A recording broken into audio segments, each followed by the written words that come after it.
All right, folks. Well, thanks everybody for making the time. I will, as I started to the agenda, I'll let you all know that I have to pick up my youngest child at 6 o'clock. So we got to be done hopefully by 5:45. One time we ended late and I was running down the hall. My custodian was asking what was wrong. So just a little bit embarrassing, but only a little bit. With that then, hopefully everybody got the agenda. And we're ready to start. Remember, this will be our final, this is our last meeting that we have scheduled. Unless the board gives us additional responsibilities, this will end it. So we are calling this meeting to order. It's about 4:20. Are there any adjustments, or actually, pardon me, Tanya, if you will do a roll call, please. I certainly will. Montserrat Caballero.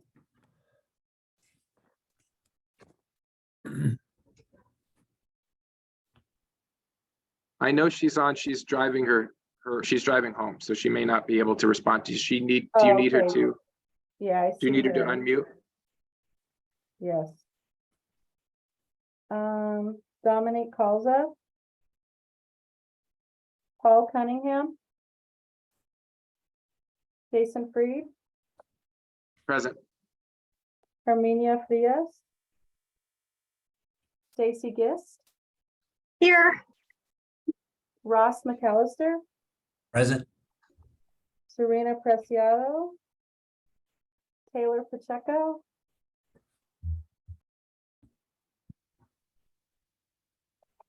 Dora Saldamondo. Here. Albert Siqueiro. Xenia Vidal. Here. All right. Thank you all so much for being here. Thank you, Tanya. All right, good. We're ready to roll. Tanya, do we have anybody who, oh, actually, pardon me. Are there any agenda adjustments that need to be made? Oh, and I don't know if you saw Tanya, but Montserrat messaged that she is here. Yes, I saw. Thank you. Thank you. Thank you, So, Montserrat. we've seen the agenda. Does anybody have any adjustments that need to be made to the agenda? Okay, seeing and hearing none. Tanya, is there anybody who has who wishes to speak a call to the audience? We got no call to the audience requests. Okay. Now, Tanya, if I'm not mistaken, which is wonderful, we've got a couple of people in the I'm going to use audience. If they wanted to do call to the audience, what would they need to do? I want to make sure we didn't miss an opportunity. There's a form online on the governing board line with the Budget Advisory Committee. There's a form to fill out for call to the audience. Okay, similar to a school board meeting form? Yes. Okay, so I will just add then, if either of the individuals who are here as guests, if there was something that you intended to share with us, I guess I would probably say send an email to Tanya, and she can get that to the rest of us. I'm sorry if you had intended to speak, but you needed to have that form turned in apparently ahead of time. So again, if there's something that you wanted all of us to hear or read, if you'll send that to Tanya, and she will forward that on to the rest of us. Thank you very much. In the agenda, you should have received the minutes from our December 8th meeting. Hopefully you're able to look those over, and as quickly as somebody is comfortable, I will take a motion for approval of the December 8th minutes. So moved. It's Ross. Thank you, Ross. I seconded. Dora Saldamondo. Thank you, Dora. We've got a motion and a second. All in favor of approval of the minutes, please say aye. Aye. Aye. Aye. Any opposed? Okay, any abstentions? Thank you very much. The motion carries. I will remind you then, as I look through the agenda, what our plans are for today. We are going to have the discussion about ESSER funds and positions and programs moving forward. Then we're going to go back. I've got a PowerPoint that I created about that highlights the recommendations, the draft recommendations that we've made. And so you'll be able to see those in front of you. And if we want to adjust any of the language, either in the PowerPoint in general or the recommendation specifically, we can do so. We will make sure that we have a recommendation as it goes to today's topic, the ESSER topic. And then for the most part, we'll end up closing things out because we do not have a future meeting scheduled at this point. And to do so, we would need direction from the governing board to do so. So with that, then, Ricky, I'm not sure if I'm passing it over to you or if it's John who's going to be taking over to give the presentation. I will turn it over to John. I don't know exactly if there was something he was intending to present. I know we uploaded a couple of items to board docs related to ESSER. The one item that you will see listed under item 5.01 is the ESSER other funding positions. So one of the requests that let me turn it over to John and then I will clarify the listing before I go on. So I don't know if you have anything else, John, that you wanted to add. No, it was going to be reviewing the items that I think had uploaded, the other funded positions. Let me make sure in the board docs if it's the same item that we are looking at here. If they are the same, I don't know, Tanya, if you're able to share the screen and if you can put that up, or if John can put that up as he's going through it, just in case. I know we've got a couple of people that are in transit and it might be a little bit easier for them to have it on the Zoom. Yeah, I can share that here, Jason, to see. Thank you, John. I appreciate it. 1 second.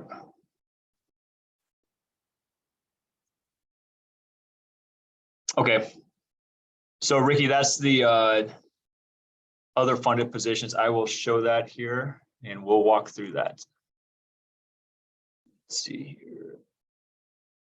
All right, so what you're going to see in front of you, I just pulled this straight off of board docs, and I'm going to go ahead and just let me zoom in a little bit so we can all see this. And I'll start walking you through this. And I think if you have questions, definitely let me know as we review this. But just as maybe I'll back up a little bit in the timeline here. We first started looking at positions that were funded out of ESSER in October with the governing board. We reviewed where we stood financially, the requirements for academic loss that we had to spend. And there were certain positions at that time that fell into the academic loss category that we really were kind of directed, and we didn't really have a lot of flexibility. We had to fund those through the entirety to meet that requirement. So since October, added to that group of teaching positions and classroom positions, teaching assistants were also added to that. And that actually allowed over 100 FTE to be added into that academic loss. It really solidified a lot of people's positions for that additional year. That information was then taken to the Budget Advisory Committee in November and December, and we've looked at that, from a couple different angles. And at the December 6th board meeting, the governing board approved funding those academic loss positions, and then with the remaining amount of ESSER funding that was available, funded the CSP and the MTSS positions.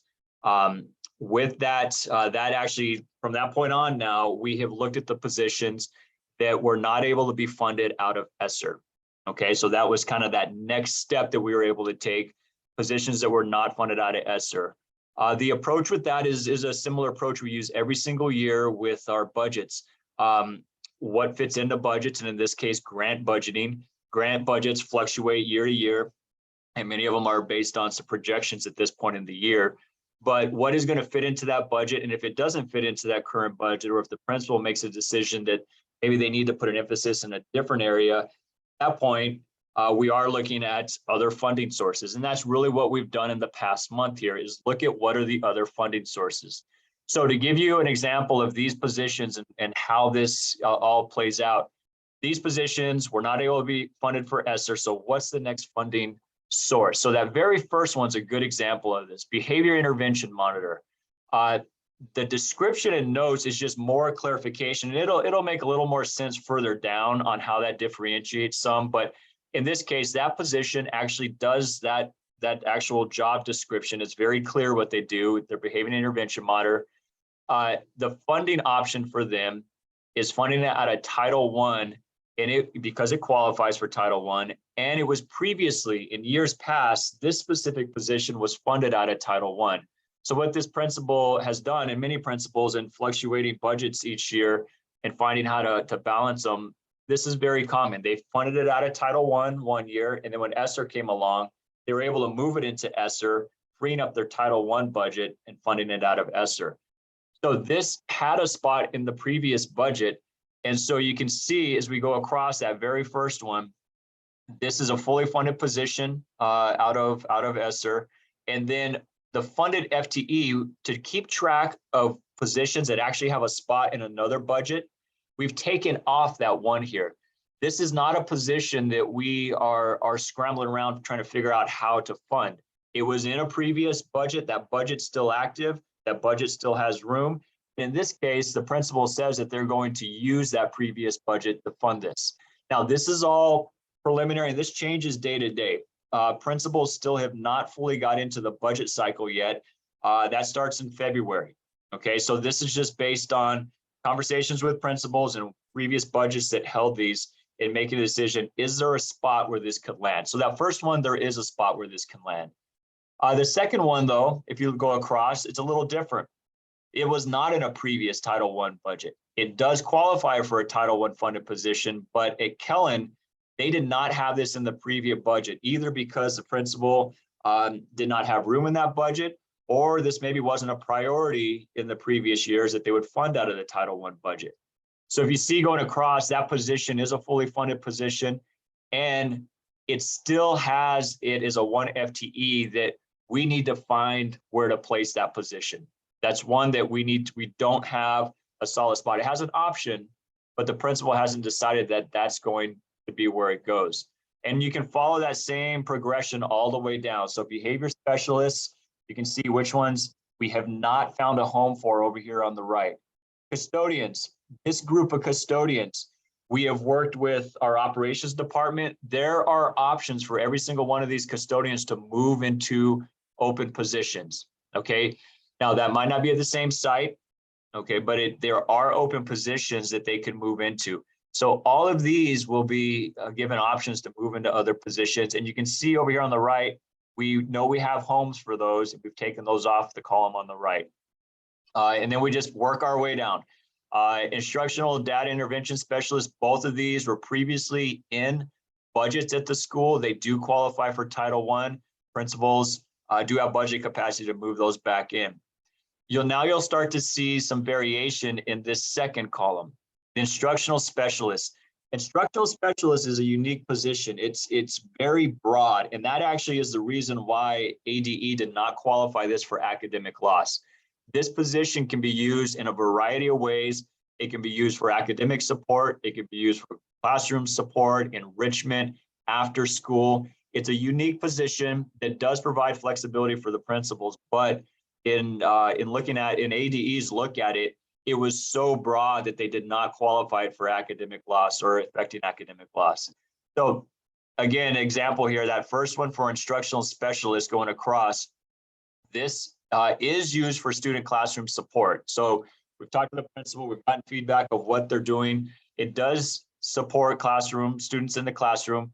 It does qualify then for Title I, like a site, but for the site budget if they have room. But that principal, as you see, has not decided if they're going to do that or not yet. Again, it's just pre-budget timing right now. The very next one, instructional specialist gardening. That is a different use of this. It's allowable. It's that job description allows it to fit. In ESSER, when we were doing it, there was a lot of push for outdoor learning, and this was part of their outdoor learning in really getting kids out of that classroom and spreading out. We do not have a funding source identified for that. Okay, that is a TBD. There's still steps to take with that. And a lot of this is going to happen during the budget season in February. That is still outstanding. The next one down, student classroom support. This could be funded out of results-based funding and previously had some results-based funding used for this. So Fruit Tindler could have that option. The principal has not decided on that just yet. Okay, it previously had used results-based funding. Right now, though, they're still kind of up in the air of what they're going to do. We'll move past the instructional specialists, very similar conversations with all of those and the different things they're doing. You can see in this third column, the options that principals have for those. There are only a few that there's not a clear option right now. And that really is getting into the budget details of what these principals can fund that out of. See if I can zoom in a little bit more. That takes it too far. Okay, library assistants, library media specialists, you can see these really don't qualify for Title I funding. These were additional positions. It looks like that were added in. It's just, these are the unknowns here of where those are going to fall. Program coordinator for college and career readiness, Title I. They do have a budget for that. Move down to restorative practice facilitators. Again, that's Hollinger. They still just need to determine a funding source for that. These were things that did not exist before ESSER at that school that they added in, and very unique. School community liaison. You can see a whole host of those. They do qualify for Title I budgets. This is very common. I would say half of these looks like had previously been in that school's budget. So they, you can see on the right here, have that option of moving it back into their site budget. School site technology liaison. These are positions that really came out of the pandemic. We had a lot of support needed when we were doing remote learning. Principals used ESSER to bring in these positions to support families and students and even teachers of the site with all of the remote learning. But those are not positions that we have budgeting for. They haven't been in previous budgets. They really don't qualify for Title I. So there's some work to be done with that set of positions. Student success specialists, those do qualify for Title I. These were all positions. You can see they don't have previous next to them. These are all positions that principals brought in to support students coming out of the pandemic. This very last one here at Carrillo, that is actually a teacher that's doing music. They previously had that in the magnet budget. So that principal's plan, you can see we took it off here on the right, is to bring that back into the magnet budget. Again, that's all pending them going through the budget process here in February. There are a host of positions that are listed as teacher. These are certified teachers, but you can see they're doing a variety of things.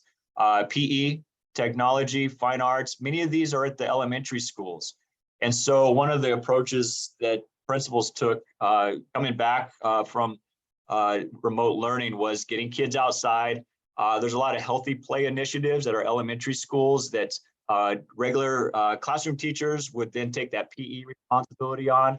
ESSER allowed them to actually bring in a teacher to do this versus the classroom doing it. So there are some options in there. Results-based funding could fund that. You can see some of these are part-time positions, but that is a whole group of teachers there that are still being sorted out.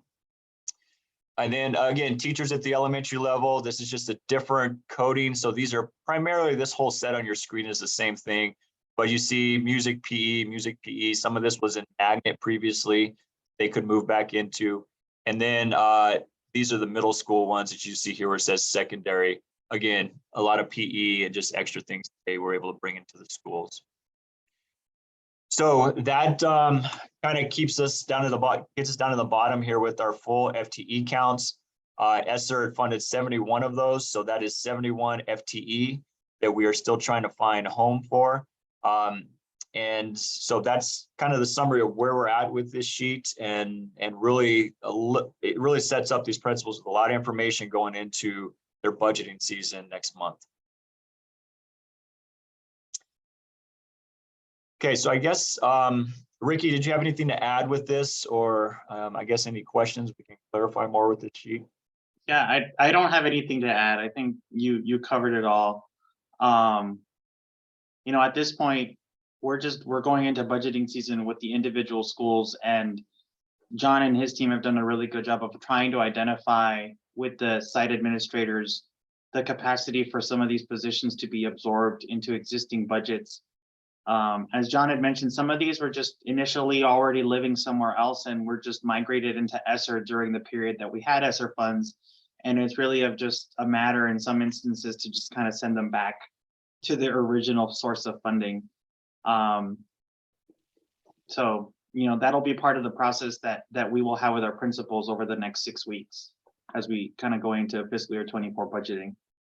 Yeah, and the next step we haven't taken is identifying positions that maybe if the school doesn't have a budget for it, it might be at another school. And that's the next step after looking at budgets with the principals. Be ensuring that these employees have a position. It may not be at the same site, but then we take that step. Is there another open position at another site that they would want to take? The only one we've done that with so far, you can see, was the custodians, where we were able to just easily work with operations, ensuring that there were other positions they could move into. The overall number that we started with here initially in December was 98.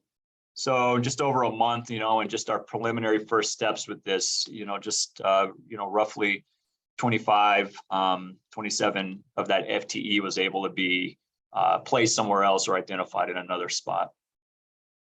Thank you, John. Ravi has a question. Ravi, if you go ahead, please.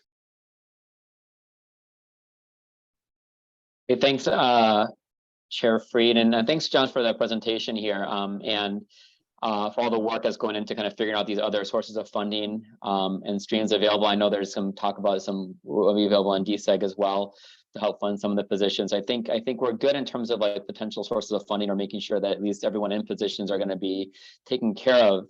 I have a question actually to the principals on this committee. We have a couple of people in school leadership roles. So when you're looking about your positions, like how are you evaluating which ones are the most valuable to keep and which ones are making the biggest impact for your schools? Like how are you making those decisions as site leaders to help determine, all right, is this position really making that impact? Is this the best use of, Title I or DSEG or other Magnus funds or other funds that we have, or is there something else that may be better use of funds? Thank you, Dora, please.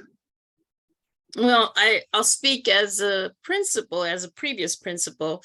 What guided me was what they call the IAP, the Improvement Action Plan, and that's really where you set your goals for the year, and you really prioritize. You really identify what are your priorities, what is your action plan, and what are the needs of the school. And based on that, then you look at your budget, and then you start figuring out what are the priorities and where are the needs based on the goals that were set for the school year. And all these decisions are not just made by one person, with everybody, with the leadership team. And those decisions are made based, like I said, on the school goals and the district goals as well. I haven't heard of the IAP. That's something as every school is doing, is putting together action plans for the year. Oh. We do that, and it's a long process throughout the year. You look at it, you go through surveys with the community, with the teachers, with your leadership team. So you start looking at the surveys. Right now, they're in the process of the surveys now, identifying what they call the fish bones. What are the major needs and what's causing that? And then eventually they go into what they call that IAP, where they actually identify the goals based on 6 principles. And then the goals are set for the following year. So a lot of the principals are already working on the goals that were set by the leadership team from last year and the community as well. So everybody participated in identifying those goals as well. Stacy, did you want, and I'm not trying to put you on the spot, but did you want an opportunity to respond as well? I love the spot, so yes, I'll go.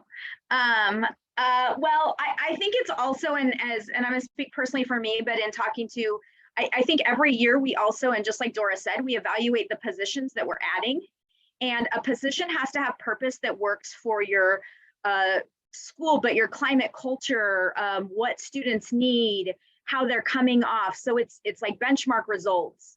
It's all of those different positions and really flexing where your school's at. I will give you an example at Valencia, as we've moved out of more disciplinary reactionary into really working on learning, we got rid of entitle a dean position and we added a CSP, which is a curriculum support provider. So I do think that that is the good part and a natural evolution of a school as it's growing, because some of these positions, although nice to have, are not necessarily essential in others. I also, from the other side, as hiring has been very tough as positions pop up left and right, in some schools, we have great teachers left the classroom to fill other positions.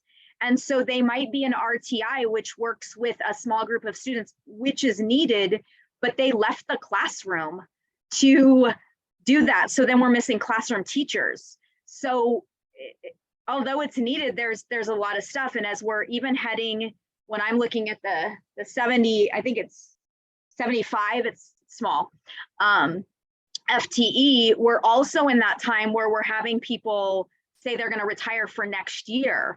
And so as some of these positions either might not be needed, or these people will go into other positions that are needed throughout the district. So I think that number will be maybe even a little bit smaller with those, but that's what I mean as far as evaluating those programs and what it's worth. I do think it's what she said in the IAP, but it is, how is that person in position really impacting your whole campus? Because it's an actual dollar amount.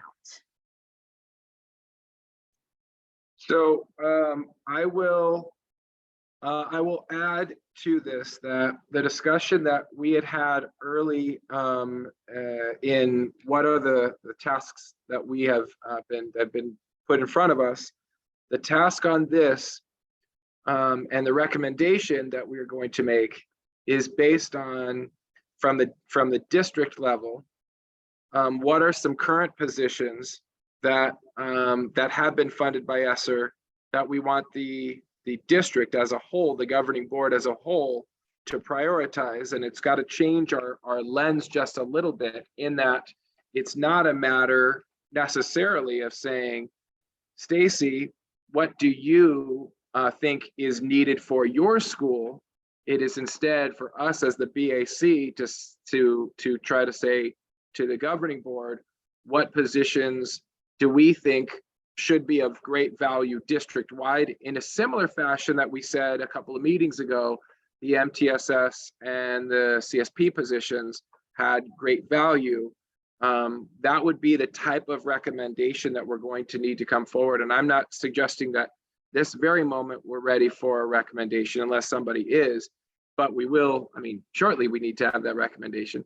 But I just want to help everybody have that lens of not trying to say what is ideal for this school or that school, as opposed to instead really saying, what do we as a committee think is of most value district-wide, so that then we're saying to the governing board, we really think we saw these 75 positions and we're not comfortable with just saying, hey, site administrators, find the capacity within your budget.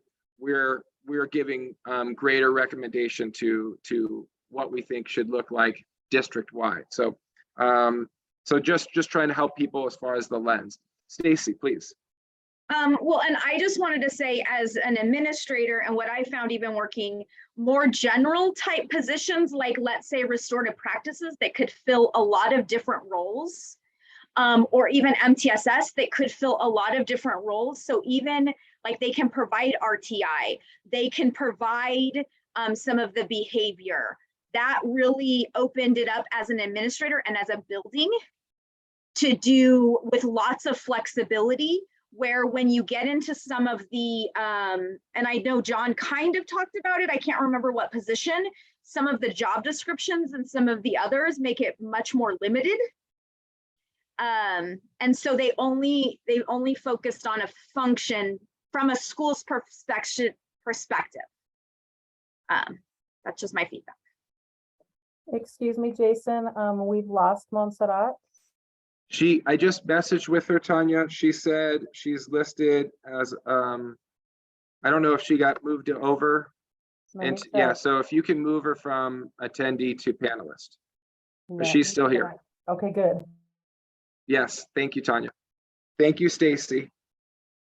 So, and not trying to lead, but just kind of restating what I think I was hearing, and Stacy, please correct me if I'm wrong, but what I'm hearing from Stacy is from a district-wide perspective, the lens as a principal, but looking at it district-wide, there's a couple of different titles of positions that if a school were to be given that position, that they can be used in multiple ways, as opposed to if we hired somebody, let's say, that's just supposed to do technology, they really aren't going to be somebody who's going to have the expertise to work on something,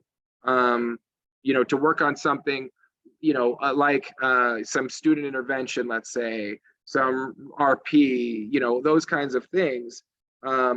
So I think that may be leading us towards a recommendation, but I'm going to give it a moment and see if there's other things that are popping into people's heads. If not, then I probably am going to come back to you, Stacy, and see if we can formalize that into a recommendation, but we'll give it a moment to let things percolate. Dora, please. I really have to agree with Stacy on this, because honestly, the CSP and the MTSS are the two main positions that really, I mean, a lot of these positions that you see right now on the screen, they actually do those jobs themselves. So it's part of their job description itself. So having a CSP and an MTSS in every school, to me, is essential because of the work, and you see the progress. You see it's just amazing what they do in every school. I can speak as a principal at Wheeler, the growth, the letter grade went up, everything, because it's very targeted and very intentional in the support, not only for the students, but for the teachers as well. Thank you. John, did you want to, because I saw you moving the list, did you want to make a comment in connection to that? Sure, maybe just clarification, Jason. Are we talking about positions recommending from this list or in general? Because I think, what Stacy and Dora are saying is absolutely true, that CSP, MTSS position, they're critical. But we don't have those on this list. That's kind of just in the bigger picture. Yes, every single school working to make sure those are in place.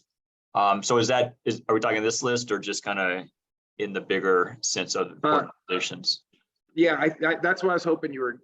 That's why I was hoping you were leaning, because I was thinking the same thing on this list. They're not listed because the governing board followed the recommendation. They were of the same thought as we were, which is to say, let's prioritize the funding of the MTSS and the CSP positions for next school year.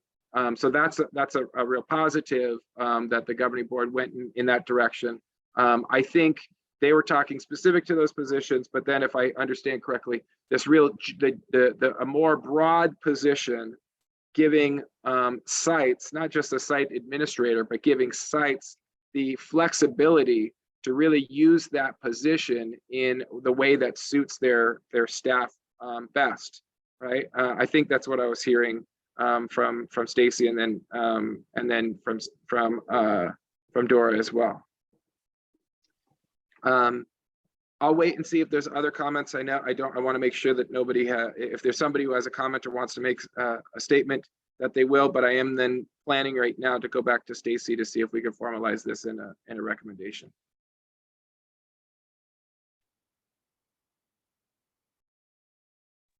John, can you just scroll all the way up so I can see the top categories real quick? Sure.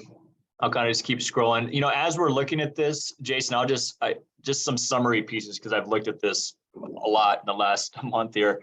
There are 26 of these positions that really don't have a funding option. They have TBD. Like TBDs, we've looked at what's available. We haven't gone into the budget season, but just from this initial look at it, there's not a real clear funding source for that. So that might be something for this group to consider. Again, just kind of summarizing what's on our screen here. And then I'll also point out, and I'll come back to that other look here in a second. On the right here, these are the open, where there's not a 1 there. That's basically where there is a transfer already identified for custodians, or it was in a previous budget where it would still fit.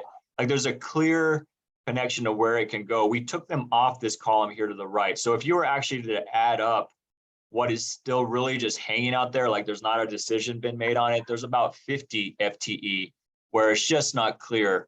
The principal either needs to make a decision, they haven't done budgeting with it yet, or it's a TBD and we don't know.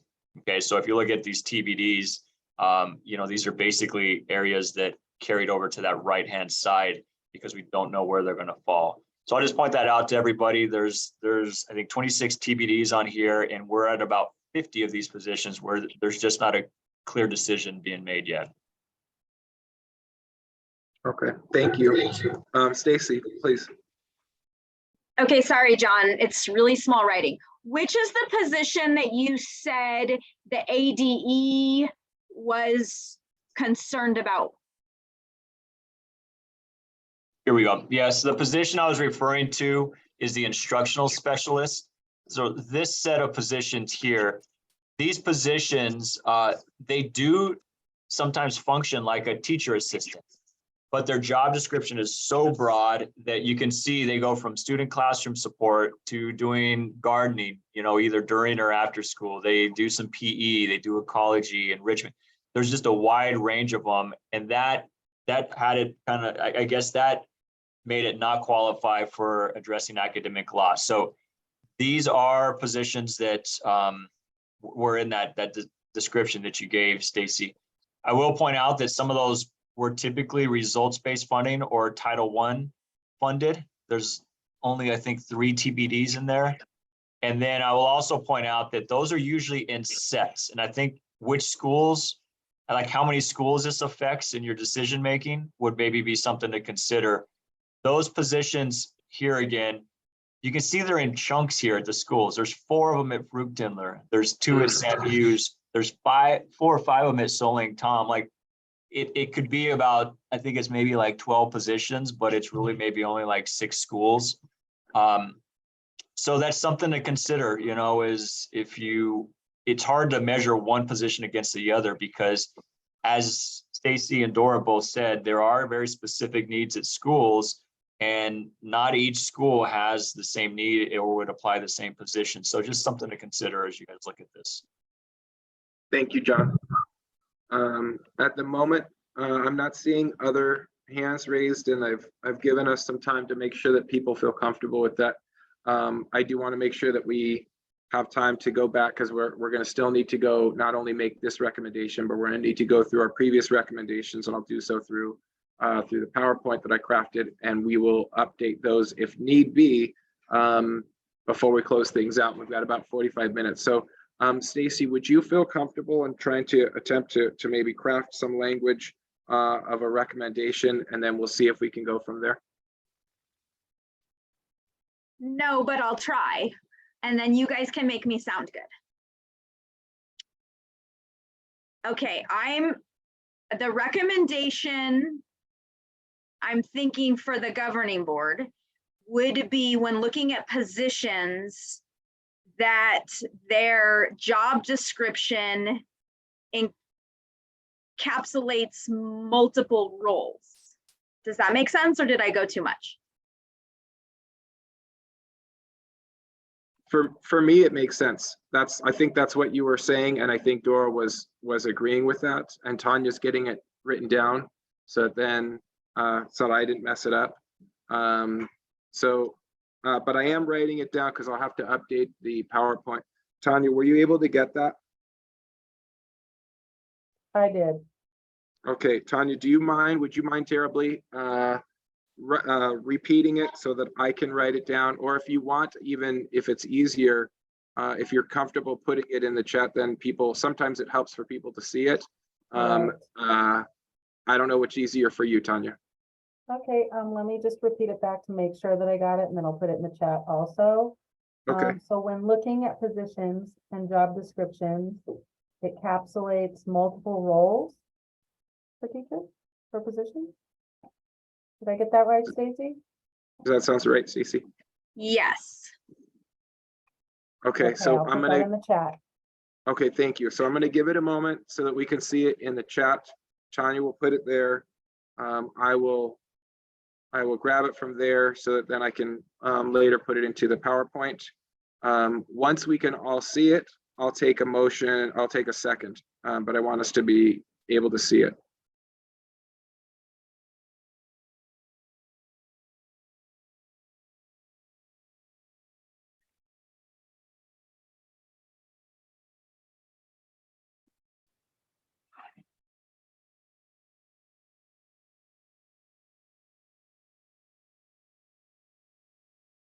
I want the iPhones with the three little dots letting us know Tanya's in the process of typing it, but you just have to wait.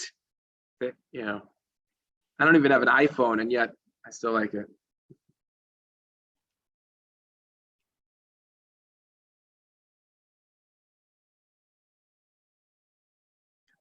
All right, so you see it there in the chat. We're looking at positions, job descriptions, encapsulates multiple roles for teachers.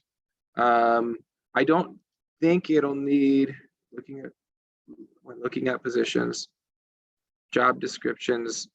I think it may be job descriptions which encapsulates multiple roles for teachers. Does that get it, Stacy? Yes. Okay. When looking at job descriptions. Got it.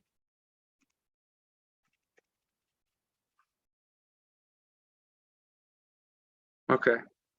Oh, so I'm seeing almost an amendment there from Dora that meets the needs of the school. So when looking at positions, job descriptions, which encapsulates multiple roles for teachers that meets the needs of the school. Got it. Needs the school. Okay, folks, I just put those two together. I'm taking that. Stacy, are you good with that amendment?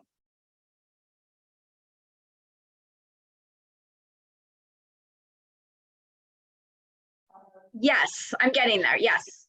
Okay, perfect. I'm going to take that as a motion from Stacy. Jason, can I Dora, ask? Please, Robbie. So what is the actual recommendation? Are you just like, is that more informative that, hey, just be aware that job descriptions encapsulate multiple roles for teachers?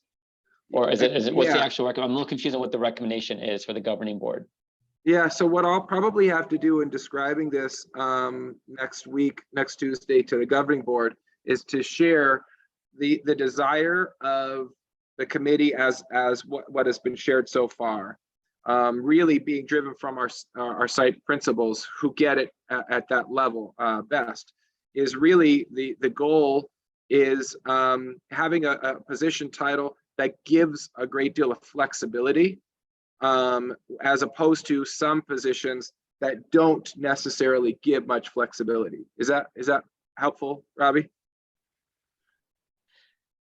And so it's more informative, it sounds like, and we're just gonna leave it to the principals on some of this.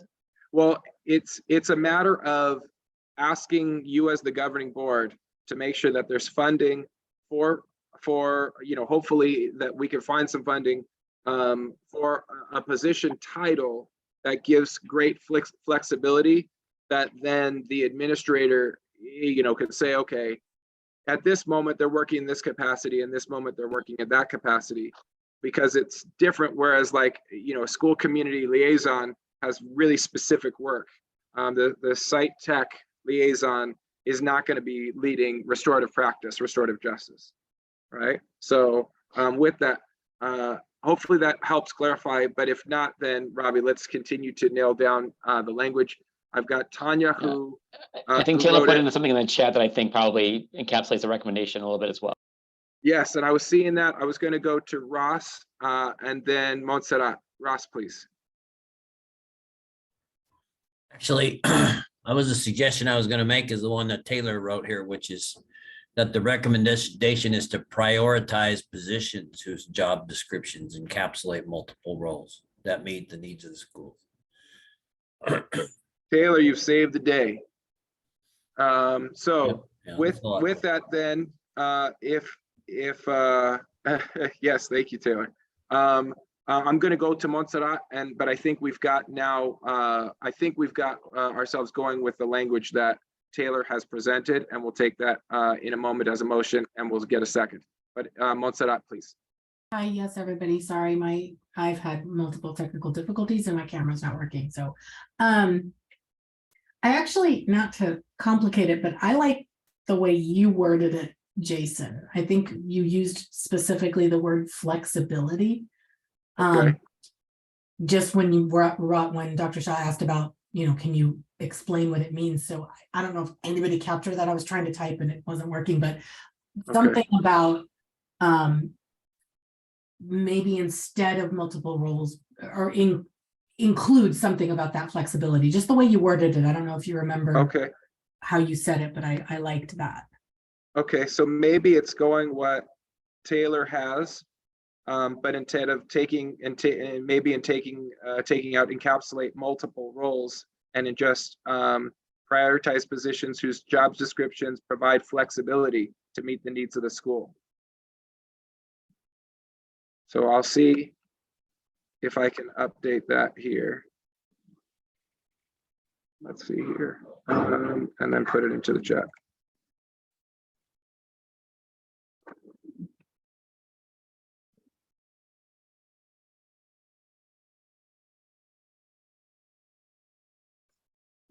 Yeah, I don't know, Taylor, I don't know if we then kind of go too far by putting flexibility and encapsulate multiple roles. It may just be more than we need. And so let me see if I've got something that works though, and we'll kind of thumb around with the two. Prioritize positions whose job descriptions provides flexibility. Yeah, flexibility to meet the needs of the schools. Look at what I just put in the chat, folks, and see if that does it. And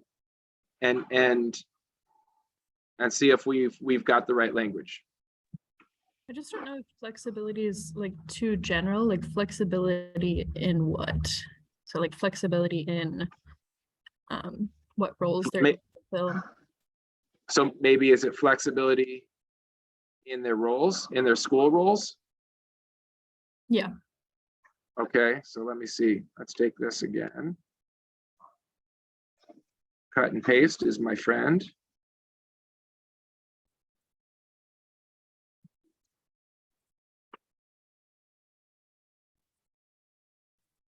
In their roles.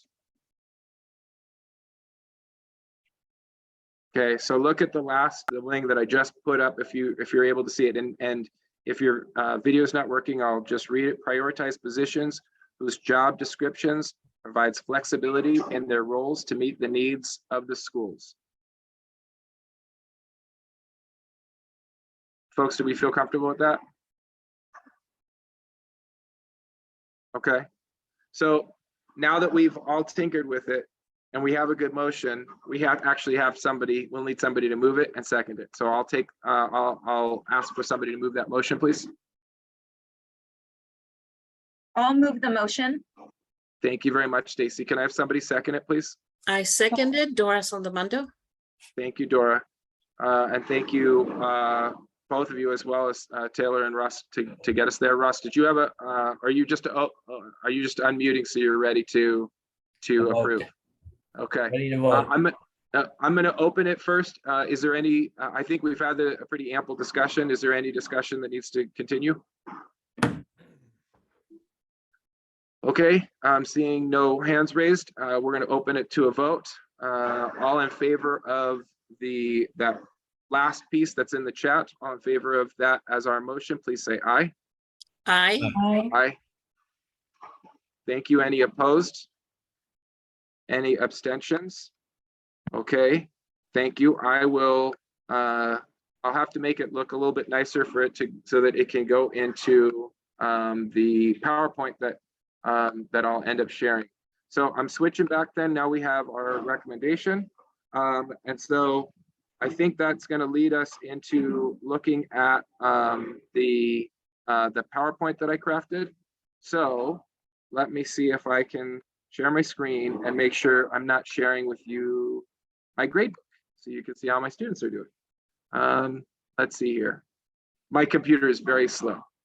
All right, is everybody able to see the PowerPoint up on your screen? Anybody? Everybody? Not yet. No. No, yes, now we can. Oh, okay, perfect. Thank you, thank you.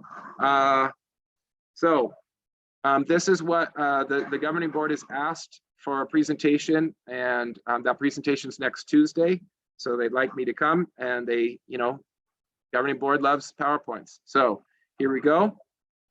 This would be, I'm hopefully moving over to the second slide. Let's see here. Okay. I'm not a huge fan of reading things to people. So I'm just going to leave it up for a second and see if there's any issues that anybody is seeing, whether it be grammatically or anything else. And then I'll let you guys know before I move to the next slide.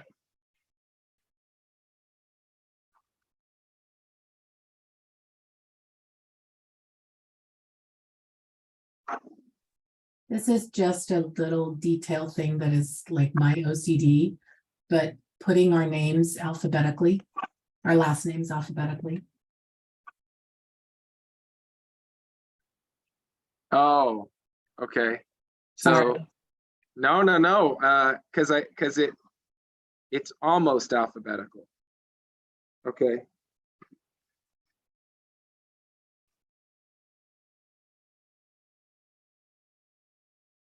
Okay, I can do that on slide 2.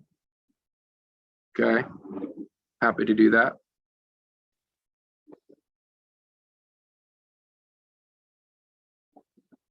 Thank you for sharing that, Montserrat. I'm gonna just pausing to see. I'm not seeing anybody else who's seeing any concerns. I'm planning on moving to the next slide unless somebody tells me, wait. All right, then here we go. Third slide. Priority number 1, literacy and language proficiency.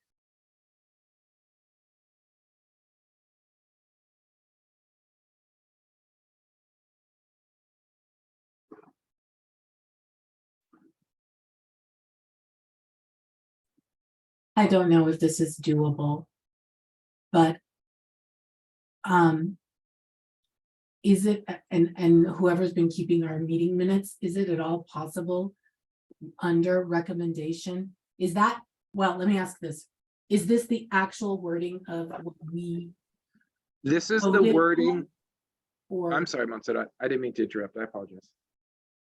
because I'm just wondering if there's a way that we can say our, like the exact wording where we all voted this is what I, agreed to recommend as part of this steering committee. I don't know if that's just too much work, but. So I believe this is the exact language that we voted on, but if you, as I'll remind everybody, what we agreed early was to say, these are draft recommendations. And so, so when we're done today, I'm going to ask for us to approve all of the recommendations as they are written in this PowerPoint. And so if this language, because trust me, as I was writing it, I thought, there may have been moments or words that I thought were maybe a little bit clunky or sentence structure or whatever. If we think this is not written the way that we want it to, we are not bound to this until we take a motion for approval for all of these. So these are still in draft form, and I probably should have done a better job stating that early on. So if we want to update this recommendation, we can do it right now.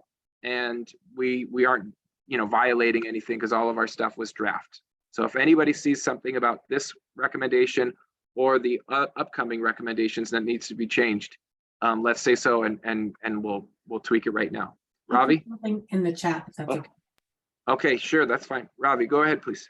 Yeah, I'd love for the back, if you're looking at this recommendation, to be more specific on this one, because I think there's a lot of discussion on what can address literacy, and a lot of the reason why this came to the back in the first place was to address a lot of the talk that's going around right now, and I think maybe being specific, like going over the data that was presented, to the back from the curriculum leadership, the 3 things that had the most evidence for it: the professional development, the coaching, and the curriculum were the 3 things that came up over and over again from the presentations and from the different data sources for the things that had the most evidence behind them to address literacy in our K-12 programs. So the only thing I would recommend is if we're doing anything changes to the back, if you're going to vote on a recommendation or change, is to add those three things: a professional development, coaching, and curriculum. High quality curriculum were the three things that had the most evidence that was presented.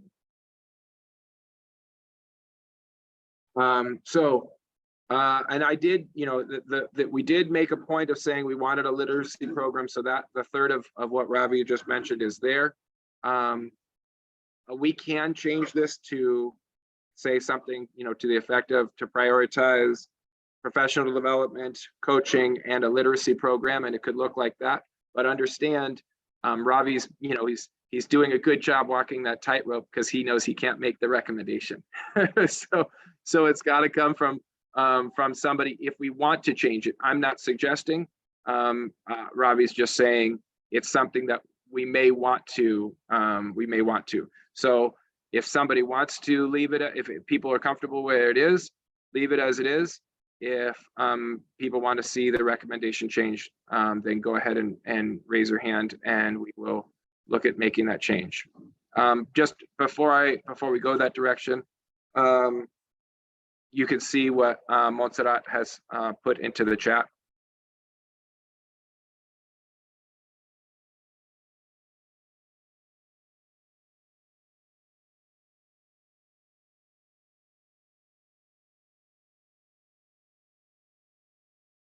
If people like, I can just do a nice little cut paste and nab that and post that there. If people like the current language, we will leave it. I know Montserrat was just making a suggestion.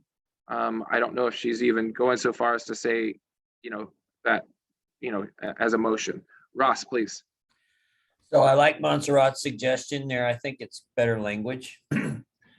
I also think that you ought to split this into two recommendations. The one that Montserrat wrote, including professional development. I thought it was in there, but it sure needs to be included.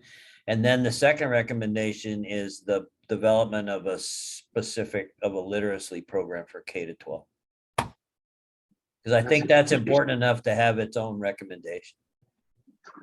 Okay, so what I'm taking this, I'm going to take, Ross, if you're comfortable, I'm going to take that as a motion. And what the motion would look like is it would have the language that Montserrat has written here after the word recommendation, excluding obviously the question mark.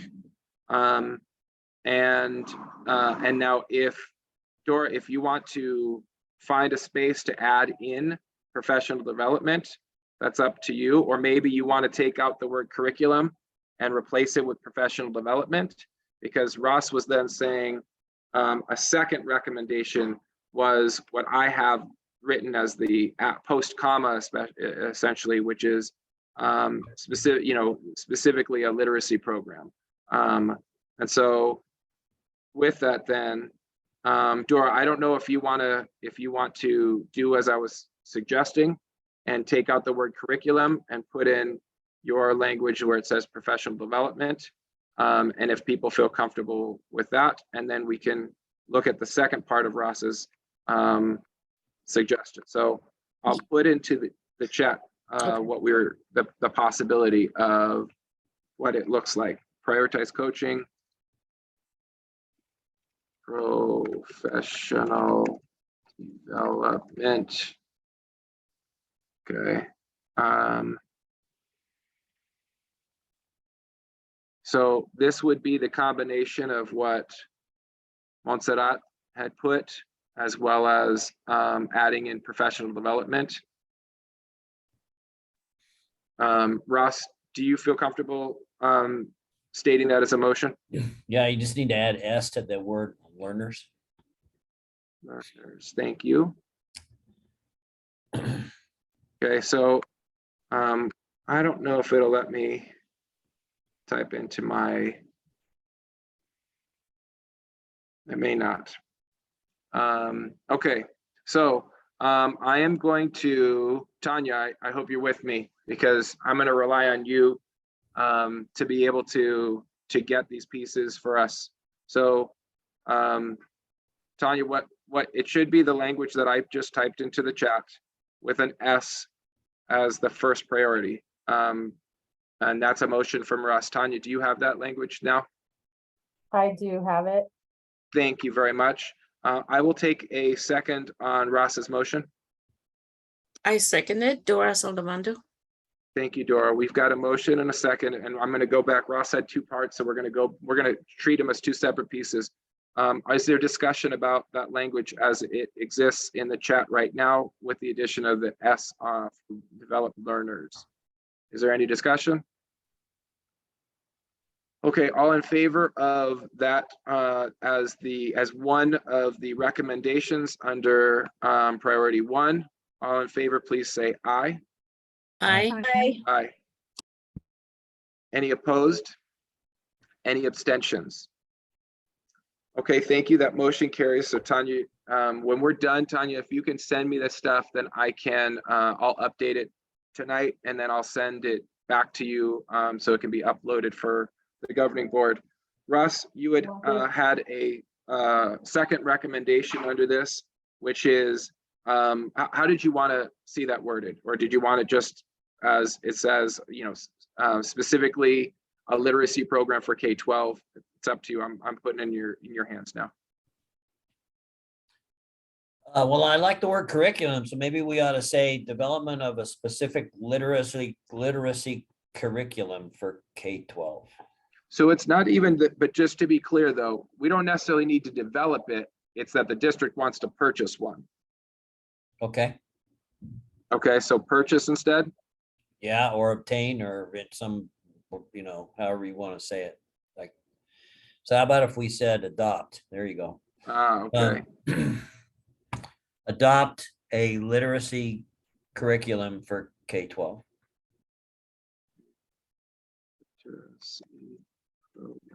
I mean, well, is it curriculum or is it a program? What's more accurate? I mean, I think that you're good either way. I mean, it's a literacy program, so it's more encompassing than just like a book, right? So at least that's how it was presented to us. So Ross, this is what I have. I posted into the chat. Did I get it? You got it. Okay, perfect. I'm going to take that then as a motion.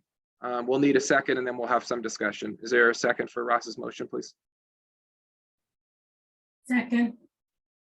Thank you very much, Montserrat. We've got a motion and a second. I'm going to open this for discussion.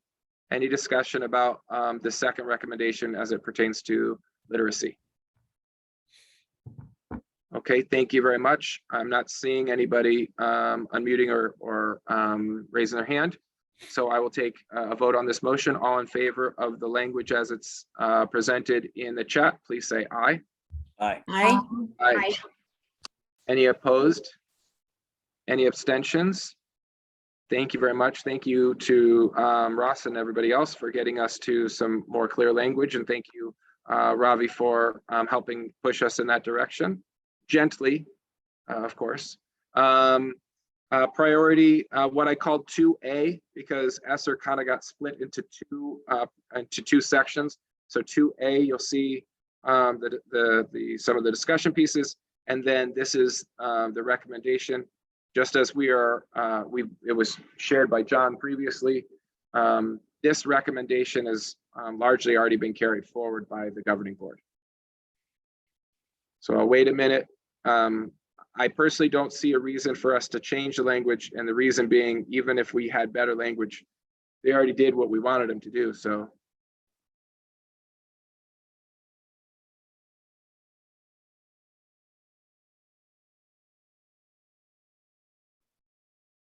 okay. You want a motion to accept this? Is that what you want? Yeah, well, here's what we'll do, Ross, since we're not changing it, what we'll do is when we finish this, we'll take a motion for all of them as one package. And since this is our draft language, I'm not seeing anybody who sees issues or concerns with this draft language. So we'll leave it as is. And then when we're done, we will approve those recommendations as a package. And then I'll add them into the PowerPoint. So I'm not seeing hands raised on mutes, so I'm going to move forward in the slide. Priority number 3, this was our last meeting, the capital allocations.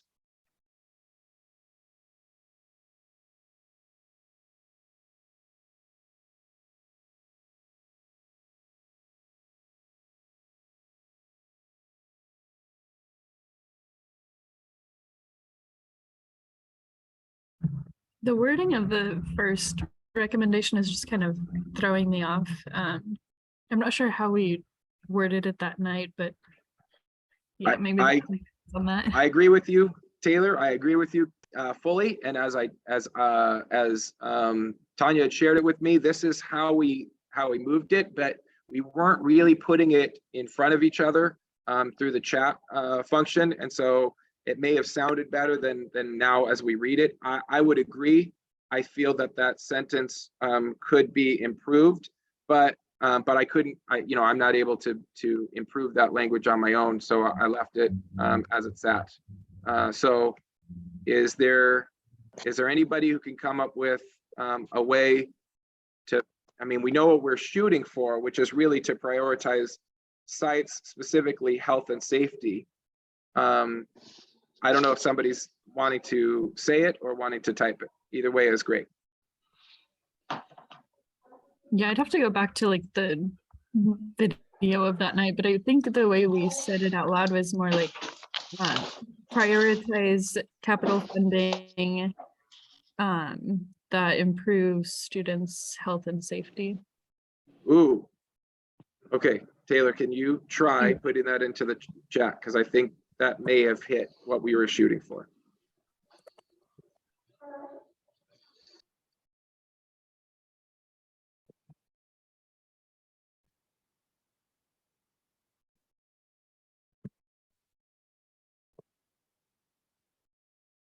Okay, let me say school community instead of students. Capital funding school site, strong priority. Okay, so we've got 2 things in the chat.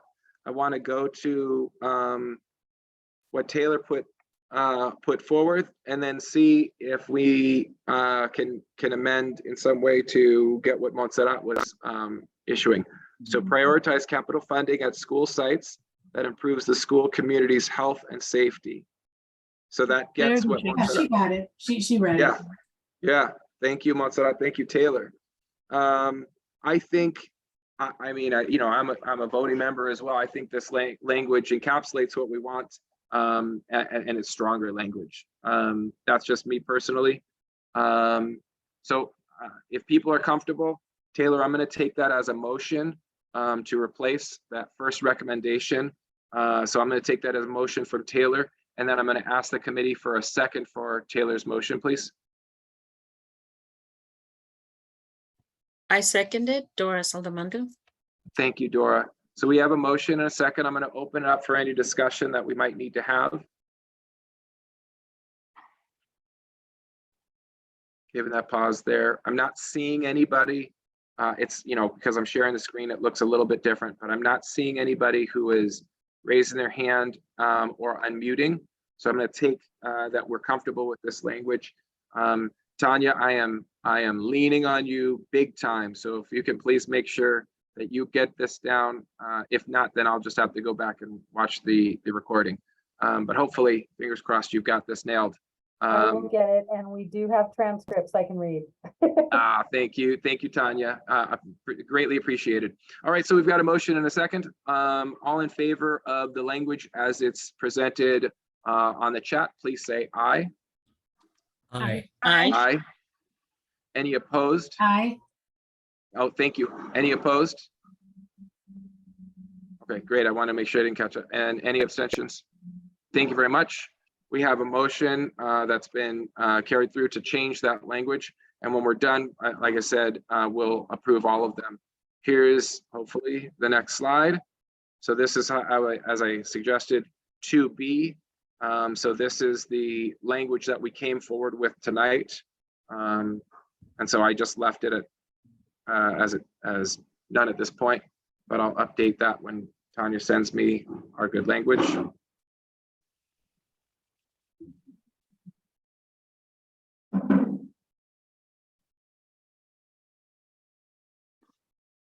I'm not seeing any hands and I'm not seeing any unmutes. Checking again, okay. So then I'm going to move to the last slide. Okay, here's the last slide. And again, this would probably be just looking for if there's something grammatically or something else.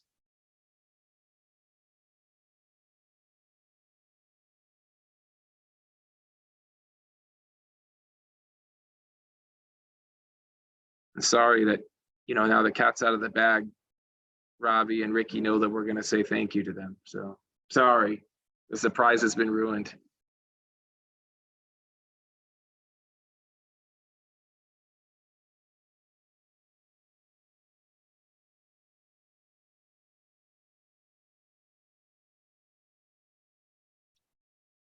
I guess just in question for my own knowledge, does the governing board have to like reapprove the committee for the next school year for us to continue on, or is that up to us?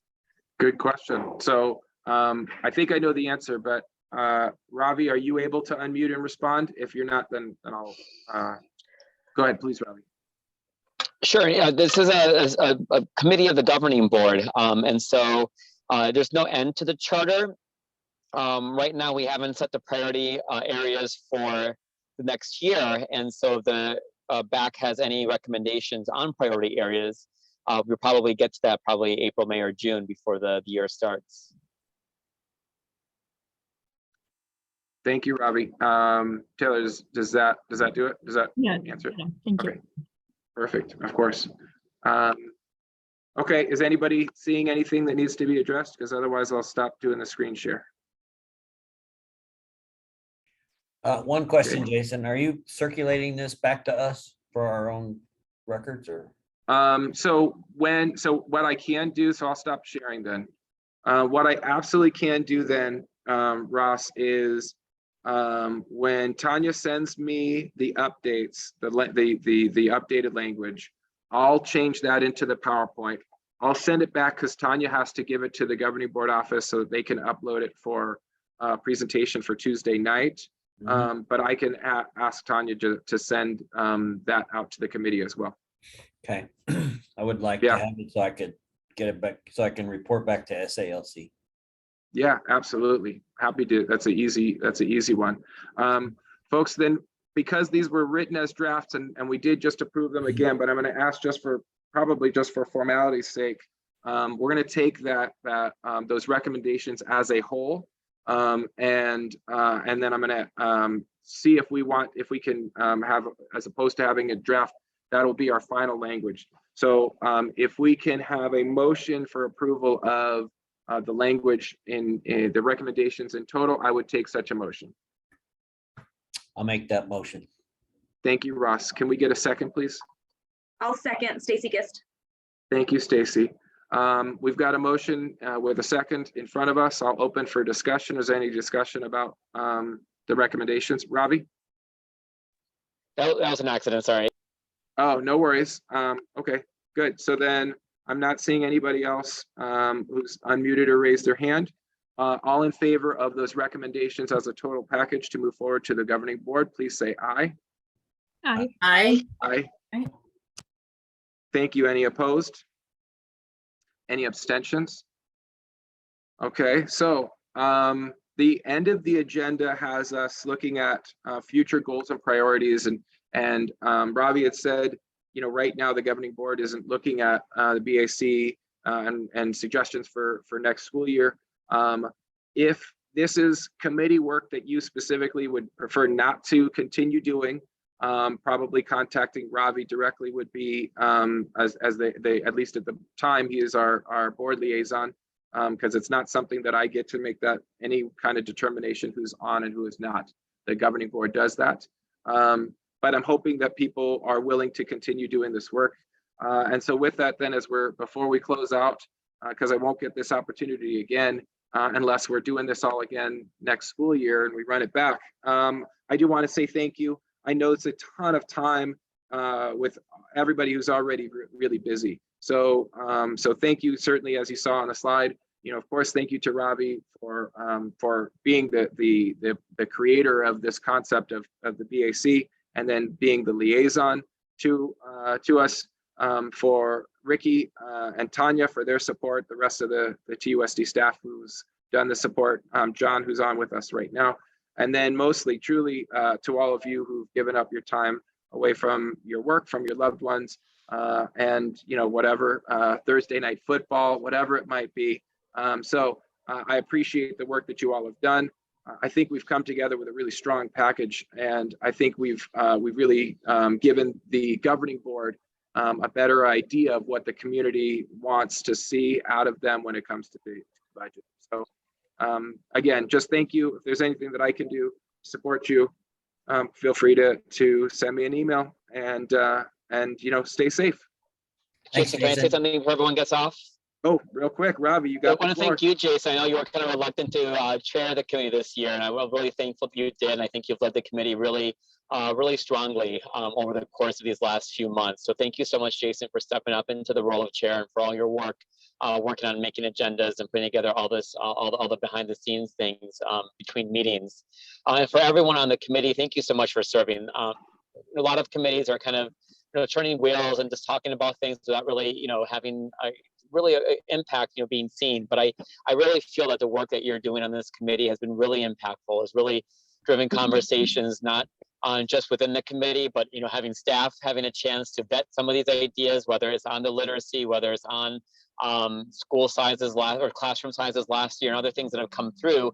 Really gives a good exercise and chance for the staff to really vet some of these ideas out loud, to be able to start the conversations going. I've had another conversation today about literacy with some of the team members, following up on our conversations at back. And so I think it's really making a huge impact. So I hope you're able to stay on the committee if you can, because I think your voice has been really valuable, all of you.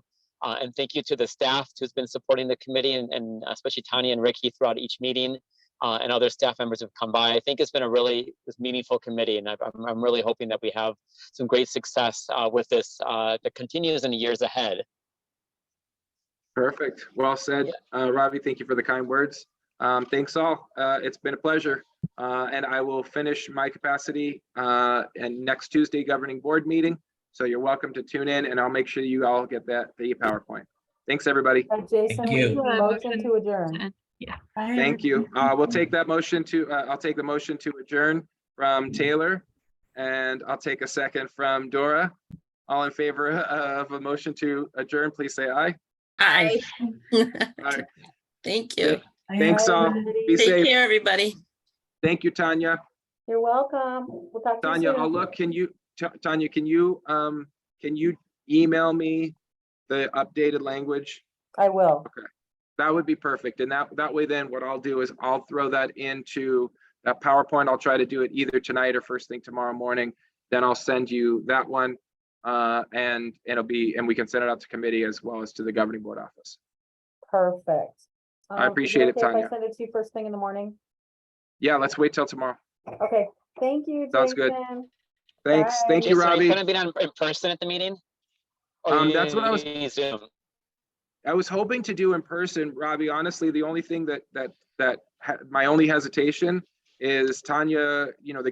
Tanya can't get the governing board to tell her when I would be on, and so. Yeah. So the question is, if you're going to be in person, you want to be have us do an agenda adjustment and put yours before the after the call. So there's consent, and then we can do it after consent, or we do it right before consent, and move the item to get you and Tanya out of there. Yeah, I mean, I would prefer to do it in person just because it's a lot better to do in person. So I'm happy to do it in person, and I don't have anything pre or post other than my teaching day. So I can be there at 5:30, gavel, and then go as early as you all want. But yes, I would rather go early instead of sitting around. Okay, so we'll have it in person as a plan, and we'll do an agenda adjustment to move it to the start of the meeting then. So we probably right after call to the audience. So yeah, see what makes sense for you all, whether it's after call or after consent or wherever you and where you want it and the superintendent want it. Tanya, were you thinking something? Oh, no, I was just gonna say that I think you're item 7.2 right now. Okay. Yeah. We'll still yeah, be called 7 point whatever it is, but we'll move it. We'll do an agenda adjustment so we can move that item sooner. Okay, I appreciate it, great. Robbie. Thanks, everyone. Have a Thank good you. evening, you guys. You too. Bye-bye. Thank you, bye.